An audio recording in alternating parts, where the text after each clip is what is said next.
Welcome to the Human Capital Innovations Podcast. We're your source for personal, professional, and organizational growth and development, where we share original research, explore industry trends, and interview executives and thought leaders from across the globe. We hope you join us often for practitioner-oriented content around all things related to leadership, HR, talent management, organizational development, and change management. Maximize your personal and organizational potential with Human Capital Innovations Podcast. Do you enjoy the Human Capital Innovations Podcast? Please subscribe, leave a review, comment, share, and consider supporting the podcast on Patreon, even at the producer and sponsorship levels.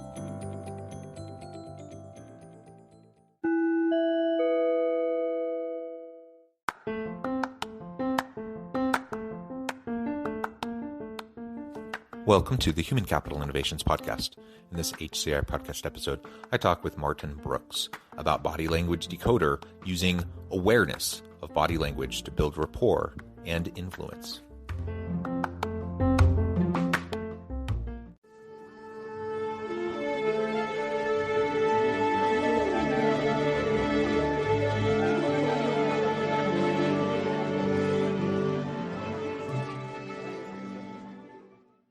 Martin Brooks, welcome to the Human Capital Innovations Podcast. Thank you. Great to be here. It is a pleasure to be with you. You're joining us all the way from across the pond over in the UK. I'm south of Salt Lake City in Utah.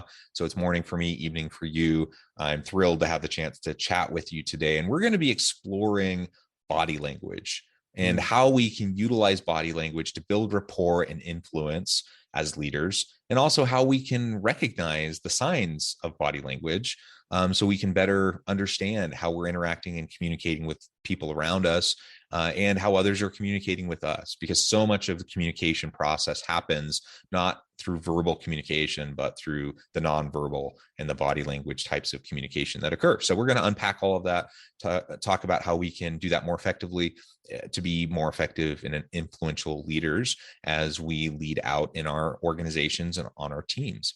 As we get started, I wanted to share Martin's bio with everybody. Martin Brooks, an experienced communication coach and trainer, and in his consultancy practice, he applies his expertise in the reading of body language to help clients better understand others, as well as communicate more effectively. His body language analysis has been aired on the BBC, LBC Radio, and the Discovery Channel. His new product, Body Language Decoder, includes 50 illustrated cards that reveal what others are really thinking. I think that's so fun.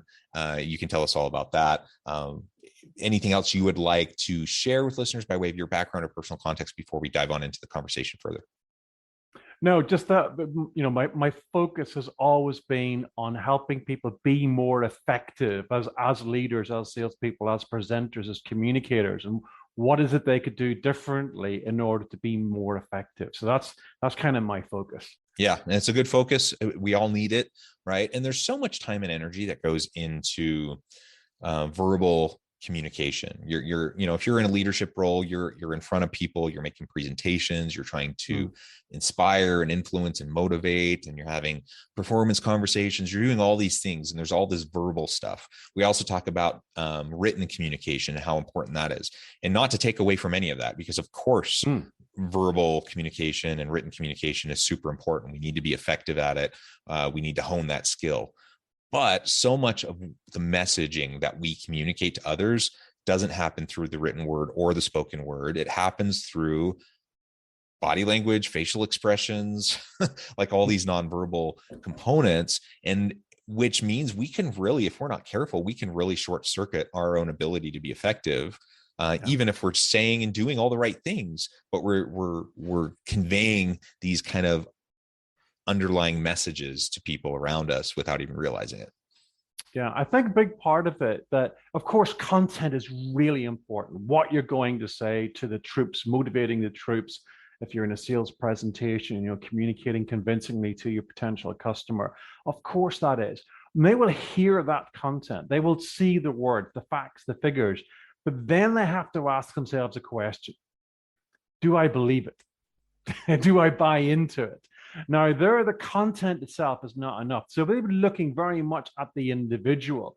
and going, am I getting those nonverbal signs that would back up, that would assert, that can give me confidence in what is being portrayed?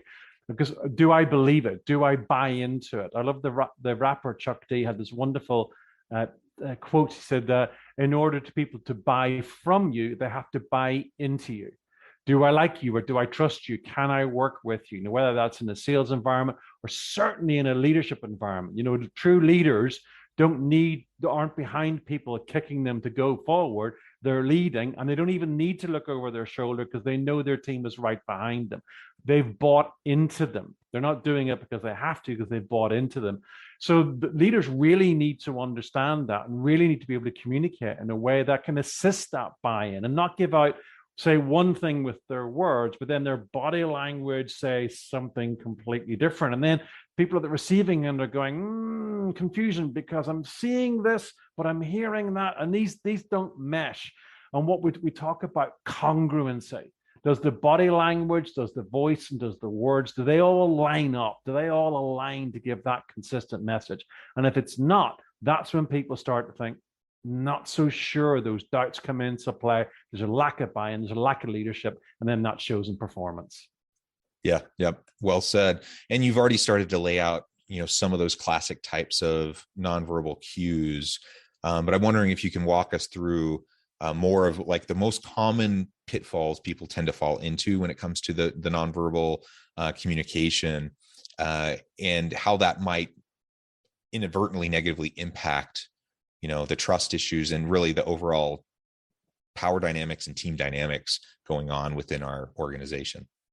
Yeah, absolutely. So one of the things that I've seen a lot, particularly in the virtual world, so the communicating over Zoom or any other platform, is that well, it's like we're not face to face. Therefore, does body language really matter? And even this whole should we have camera on or camera off debate, and just makes me despair completely, because yes, the pandemic has changed a lot of things and communicating is always evolving.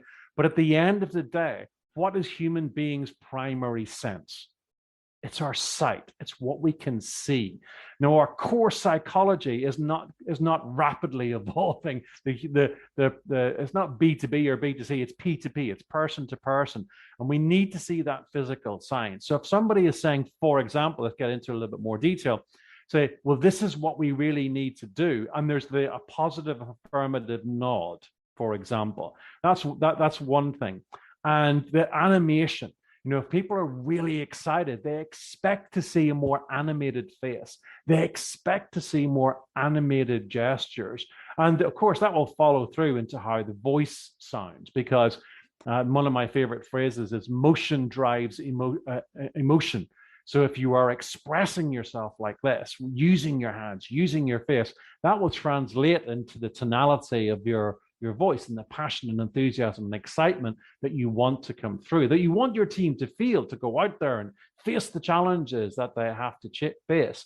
So it's that realization of what are some of the things that my team, my customers, my employees need to see from me. And even though we're maybe just on a little rectangle of Zoom, it's still so important. I even argue it's more important because it's easier for people to disengage. It's easier for people to be on a Zoom call and just just off screen, just to be kind of checking their emails or whatever, because you can't see that.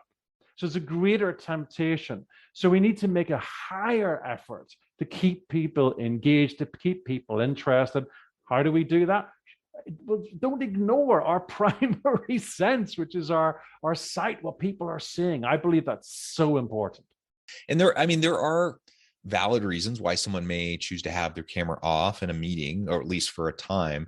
But what you're suggesting is maybe our default should be, rather than just automatically having the camera off, our default should be having it on. And then if we need to, we turn it off for a time and then turn it back on, so we can have that face-to-face, even when we're doing it virtually.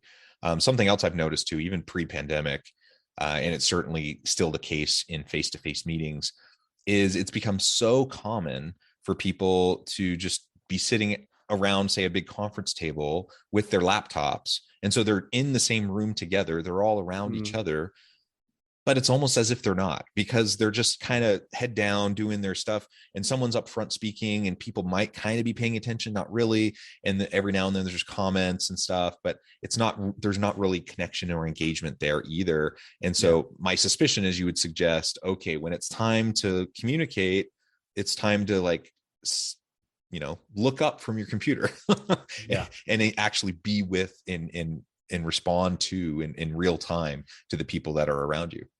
And see those other messages that you would literally miss if you're not looking. Look, let's be serious about this. Human beings cannot multitask particularly well. There are reasons why there are laws against texting and driving. Okay, there's a reason for that. We can't do those two things at the same time. That's why there's a law against it. We cannot possibly be reading an email from somebody in a computer and paying attention to all of the messages that they're giving out in terms of their voice, their words, and their body language. Let's just call it as it is. You just can't. So if you're going to choose to be paying attention to a screen rather than paying attention to the person that's speaking, the price is going to be there. You're going to be missing out on valuable information. And also think about this. We're communicating. Think about what that feels like to the person who's speaking, right? Think about that. Now, imagine you're in a room and there's 10 people in the meeting room and you're speaking. 9 people are looking at their computer screens. 3 of them are actually typing and replying. But there's one person in the room who's hanging off your every word, paying attention, nodding. When you say something, this is really concerning, they go, they mirror that emotion. Who are they going to feel more connected to? Who are they going to feel more has got their back? Who are they going to feel like, if there's somebody I want to give extra time and attention to, who's it going to be? It's a simple question. So don't do that. Don't put yourself at a competitive disadvantage. Never mind missing all of those other messages. Put the damn computer away, close it, give that person that eye contact, give that person your full attention. What Bill Clinton used to say, his 3-word strategy was be here now. If you're going to have a conversation with them, clear everything else away and zone in on them. And that was one of his key tools and techniques on how he built incredible rapport with people who had actually one-to-one with him. And I've met and talked to a number of people who have been with Clinton, and they just said that his ability to do that, to be able to tune into the person in front of them and ignore all the other chaos that's going on around them, just made them feel special. And that was one of his communication gifts. If it works for Clinton, as a controversial a character as he was, then it can work in business. Just give people that focus, give people that attention. You'll learn a lot more, you'll build better relationships, and you get a much better understanding of what's going on. Yeah, Clinton's a good example. He's very well known for that, right? He really does have that rapport. And because of that, people feel seen, they feel heard, they feel important, and they just give more attention, and there's more buy-in, there's more connection. And all of that connection then leads to better commitment, higher levels of commitment, better outcomes. So if I'm talking about within my organization, and I'm saying I'm having a one-on-one with a team member, but I'm like kind of checking my phone off to the side. Do they feel important? Do they feel valued? Do they feel like you actually care about them?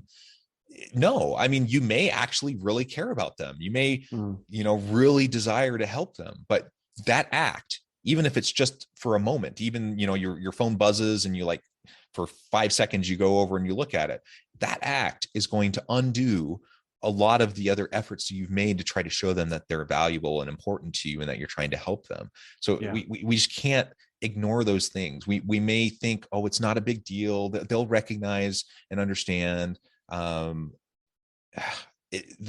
power of those observations, though, is so strong that even if you say, I'm sorry, I just checked my phone, and they say, no, it's fine. Guess what? It's not fine. Not fine. It's just, no, we're just being polite.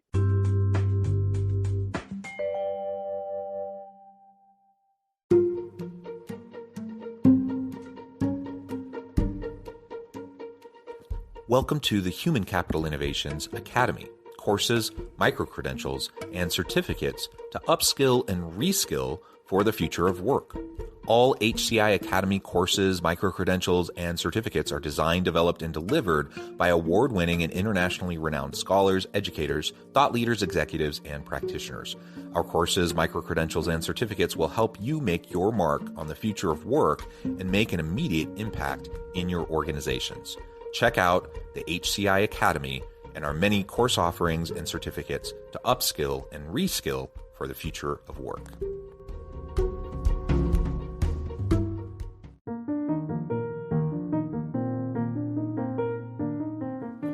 Check out our new weekly LinkedIn newsletter, Alchemizing Human Capital, exploring industry trends via original research and interviews with executives and thought leaders from across the globe. We look forward to having you join us.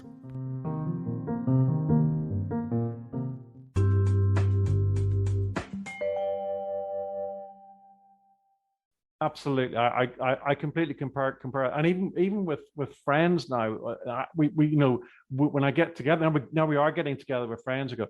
Again, we actually turn our phones off, and put them away so they're completely out of sight, so we can reconnect, because it is, there's always that temptation to multitask, to be doing lots of things. And what we do is we fail at everything rather than succeeding at one thing. And that's what good communicators know. Look, forget multitasking, do one thing, be here now, and do it really well. And as a leader, as a salesperson, as a communicator, actually gives you a competitive advantage that you can just give somebody that visual focus, attention, and buy-in. Yeah, awesome. So we need to pay attention. And actually, I wanted to just comment too. You mentioned even in the face-to-face meetings, where people are head down and typing on their computer or whatever. I think not only are they missing, all the nonverbal cues that could be actually super important as they're trying to just understand the politics around, not just the raw facts of whatever's being presented, but actually understanding people's commitment, buy-in to the message, and how it's going to impact with all the other initiatives and strategic planning.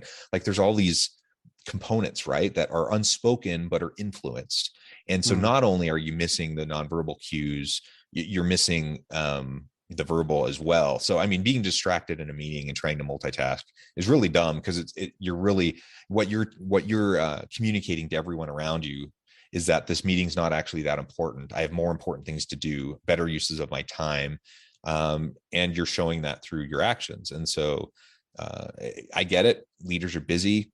You're getting thrown into like all these meetings. You have to go from thing to thing to thing, and you're still trying to get your work done, and you're still trying to respond to questions and put out fires. And like, I get that. And you feel this pull, and that it's a hard thing to balance, and to strike that, kind of a balance. But man, you got to learn to be present where you're at.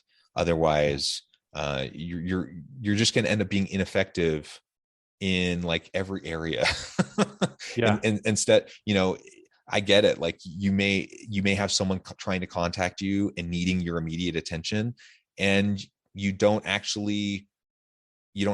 able see to what's happening. Yeah, no. So for those who are listening and not watching, you just demonstrated. You just started to hold up your phone and pretend like you're texting, and it immediately like gets me out of my thought process, right? Immediately, right?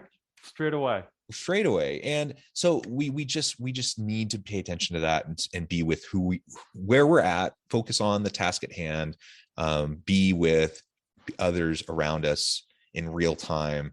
Man, when we can do that, we can wait half an hour for the meeting to get done to then go respond to that question of an employee or whatever. We don't need to interrupt things constantly. So, I guess maybe we're starting to beat a dead horse here, but I just see it so constantly, and I'm sure I do it as well. Like, I think we fall into the trap because we just feel pulled in so many directions. But if we can practice that self-discipline, it's gonna help us. Another thing that I thought we could talk a little bit about is really our nonverbal cues that we give to other people. How can we convey confidence, that we can be trusted? How can we convey our passions, our convictions? How can we convey all of that. Now, certainly if we're writing, we can try to be skilled in our writing. If we're speaking, we can practice and rehearse, and we can try to be skilled in our speaking. But most of what we're communicating is happening nonverbally. So how can we do those really impactful things in those nonverbal ways and do it consistently?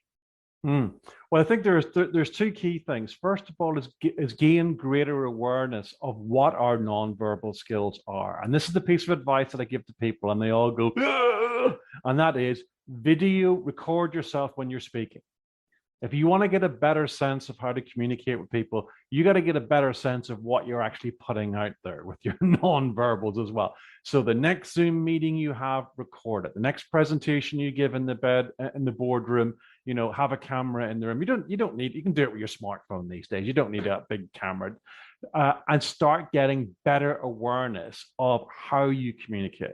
Big part of my career as a presentation coach with leaders and senior salespeople has been not necessarily refining the message, but what message is your body language giving out? You're talking about passion and enthusiasm, but you're standing there with your hands in your pockets. I mean, come on, that doesn't convey passion and enthusiasm. Or a completely blank face, right? Or a completely blank face, yeah. The number of senior leaders who I've coached whose opening line has gone something along the lines of, "We can't tell you how excited we are by this new innovation." And you just think, oh my God, how long have we got? If that's our starting point, we're in big trouble. So the first thing is get a better idea of what your baseline is. What do you currently do? And because that's self-reflection, you'll probably be like most people, like I am, constantly critiquing my own behavior, going, yeah, don't want to do that. But then the second part is, what do you do instead? What do confident people do? So I've got a whole section in Body Language Decoder on confidence gestures, and that's one of them. That's called the parallel hand chop. You see people do this constantly. And Joe Biden's recent State of the Union speech, this is a constant thing that he does a number of times to assert that position.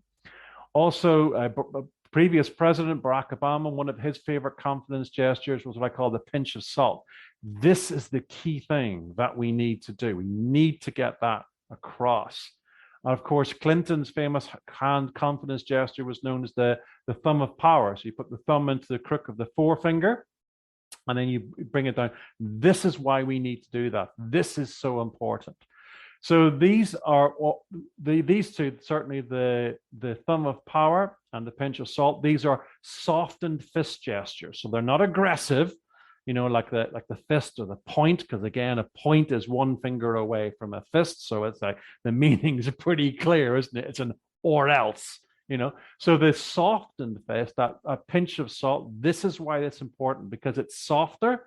Then the assertion and the confidence is still there without the aggressiveness. Similarly with the thumb of power, with the thumb resting in the crook of the forefinger, but there's a softened fist there presented to the audience. So the chop, the pinch of salt, the thumb of power, these are three hand confidence gestures that we can make to really assert, we know our stuff, we're confident in what we're saying, and I want to make it easier for my audience to buy into, me and what I'm selling, whether that's a leadership vision or a product or a project that I want people to buy into. Yeah, I think those are great.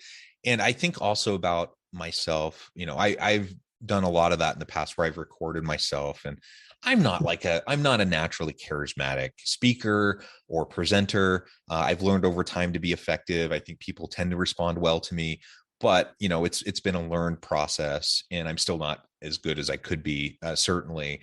And one of the things that I've struggled with is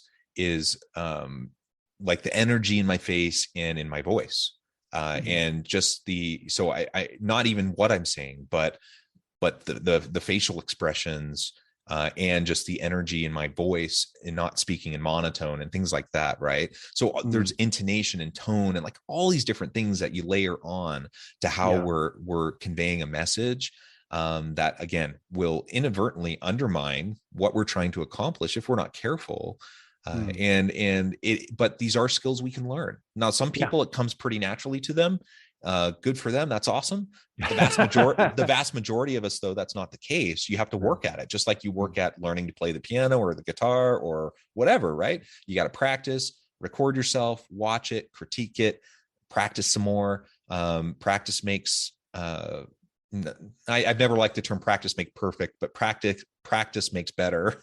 Yeah, for sure. And ultimately, you're going to be better equipped when you're in those, especially when you're in those high pressure, really important situations. Yeah. I mean, this sort of thing about where's your natural baseline. That self-awareness is really important, because that drives then what it is that you need to do next. And our self-awareness is a starting point. That's why people hire me. They go, well, I think I'm being charismatic in engagement. Am I? And I go, how do I break this to you? So for example, I mean, you talked about your voice. I mean, you've got a great natural voice to read bedtime stories and or be a professional hypnotist. It's lower, it's gravelly, it's got that real credibility to it. So you would have a fantastic career reading bedtime stories on audio files. If you ever need an alternative career, that's great advice. I'll have to look into that. However, like you say, for that passion, for that enthusiasm, for that energy, if that's what you want to transmit, then noticing that your kind of range is kind of down there, you go, I need to be more expressive. I need to bring my voice up. And the fascinating thing you'll find is that if you move your body more, your voice will follow. Motion drives emotion. It'll actually change your voice. The mind, the voice, the body, they're not all separate things. They all interconnect and inter-influence each other. So you may want to think about then using your hands more to help your voice become more animated. It's very difficult for the voice to animate if the body's still. So that's one of the things that I've always done in my professional coaching career, where people are, what are the key things that they need to do differently, and then how they can actually do that.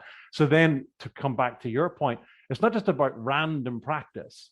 They need to know what they need to practice, where they are and where they want to get to, and how to bridge that gap in between the two. So that's where it's focused practice after sometimes uncomfortable constructive feedback, shall we say. But that's what they come to me for. They don't come to me for nice words. They come to me, how do I move forward?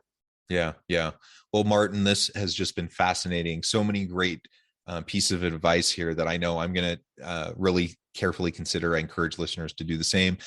Before we wrap up for today, I just wanted to give you a chance to share with listeners how they can connect with you and find out more about your work, and then give us a final word on the topic for today. Okay, thank you. Well, best place to find me is on the internet. My website, successtrough'impact.com. It's got loads of free tools and techniques and videos.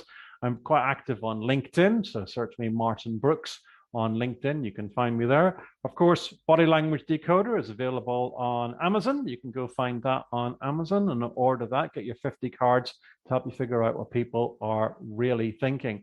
And in terms of my final word, I'd really say body language is the clues in the name. Body language. It communicates a whole other language alongside what you're saying and how you're saying. And if you're really interested in being a better communicator, better able to convince, influence, and motivate people, you need to pay attention to what your body is saying, as well as what other people's bodies are saying to you. So raise that awareness, focus on it, find some things to move forward. That'll be my final word. Perfect. Thank you, Martin. It's been a pleasure. I encourage listeners to reach out, get connected, find out more about what Martin and his team can do for you. And as always, I hope everyone can stay healthy and safe, that you can find meaning and purpose at work each and every day. And I hope you all have a great week.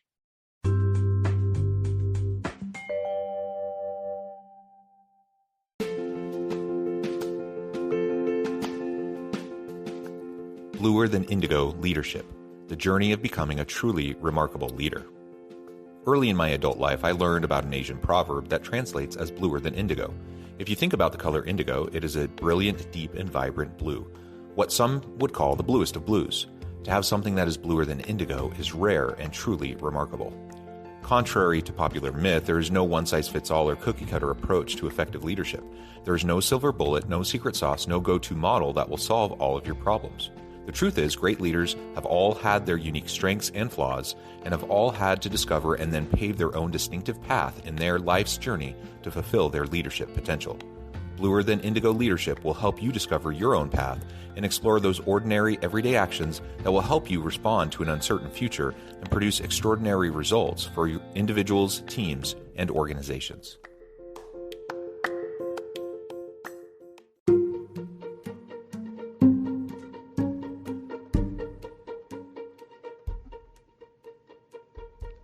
Check out Human Capital Innovations magazine, Human Capital Leadership. Human Capital Leadership is a free, interactive e-magazine with the mission to help individuals, leaders, and organizations find innovative approaches to maximize their human capital potential. We publish issues quarterly in August, November, February, and May.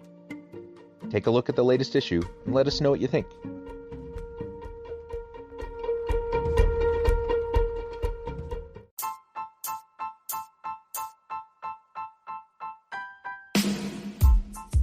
The alchemy of truly remarkable leadership.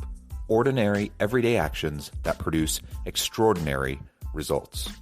Consider how the nature of work has shifted over the past 50 years. With increased globalization, rapid technological advancement, and the shift in economic composition, the average job of today looks very different than the average job of 50 years ago. What will the jobs and organizations of tomorrow look like? Moreover, what does this all mean for organizational leaders?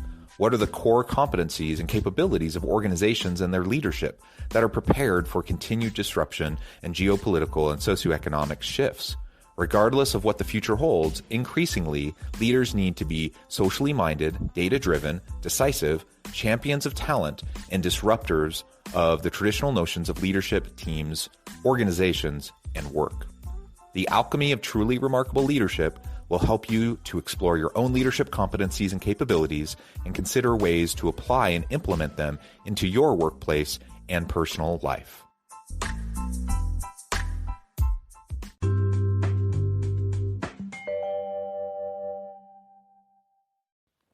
Do you enjoy the Human Capital Innovations podcast? Please subscribe, leave a review, comment, share, and consider supporting the podcast on Patreon, even at the producer and sponsorship levels.